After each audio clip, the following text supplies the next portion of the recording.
कहते हैं जब कोई साम्राज्य जन्म लेता है तो सिर्फ राजाओं की तलवारें इतिहास नहीं बदलती, कभी कभी उनके बनाए नियम, उनकी नई विधाएं इतनी शक्तिशाली होती हैं कि आने वाली सदियों का रास्ता तय कर देती हैं। और ऐसा ही हुआ मौर्य साम्राज्य में, जहां चंद्रगुप्त, चाणक्य और अशोक तीनों ने मिलकर एक ऐसा प्रशासनिक ढांचा बनाया जिसने भारत का पहला संगठित, शक्तिशाली और वैज्ञानिक शासन खड़ा किया। नई विधाएं: 1.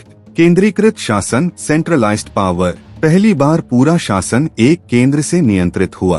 राजा मंत्रिपरिषद अधिकारियों की चेन, हर विभाग पर सीधी नजर, कानून से लेकर व्यापार तक। नतीजा, देश एकजुट हुआ और विद्रोह लगभग खत्म। 2.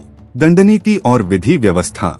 चाणक्य के अर्थशास्त्र ने कानूनों को वैज्ञानिक ढंग से व्यवस्थित किया। चोरी, हत्या, धोखाधड़ी, हर अपराध के लिए स्पष्ट सजा।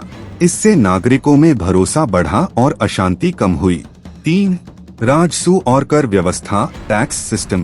पहली बार संगठित टैक्स सिस्टम लागू हुआ। खेती, व्यापार, वन, खनिज, हर सेक्टर का अलग कर। राज्य समृद्ध हुआ और जनता की जरूरतें पूरी होने लगी।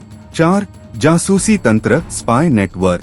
मौर्य साम्राज्य का गुप्तचर विभाग एशिया में सबसे मजबूत। छिपे एजेंट, भेष बदलने वाले अधिकारी, हर गतिविधि पर नजर। राजा को हर खतरे की जानकारी पहले ही मिल जाती थी।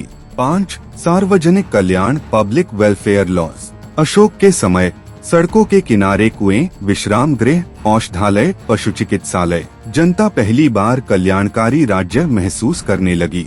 6. अहिंसा व धार्मिक सहिष्णुता की नई विधि। अशोक ने युद्ध के बाद ऐसी नीति अपनाई जहां धर्म जबरदस्ती नहीं, चयन बन गया। सब धर्मों को सम्मान और राज्य बिना तलवार के मजबूत। मौर्य साम्राज्य की ये नई विधाएं सिर्फ राजाओं के लिए नहीं थीं। ये भारत को पहली बार एक सशक्त, संगठित और आधुनिक राष्ट्र की तरह खड़ा करने वाला ढांचा थीं।